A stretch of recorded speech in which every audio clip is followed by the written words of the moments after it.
بسم اللہ الرحمن الرحیم۔ اس وقت ہم قطر میں موجود ہیں، دوحہ میں میریٹ ہوٹل سے یہ تصویر، یہ ویڈیو بنائی جا رہی ہے۔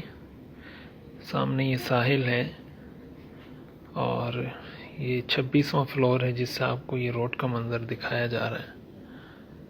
تو ان بلڈنگوں کو دیکھ کے حضور علیہ الصلوۃ والسلام کی وہ پیشن گوئی سامنے آتی ہے جس میں آپ نے فرمایا تھا ان تر الحفاة العراة العالة رعاء الشاء يتطاولون في البنيان، کہ تم دیکھو گے ان لوگوں کو جو بکریاں چراتے ہیں، ننگے پیر ہیں، ننگے بدن ہیں۔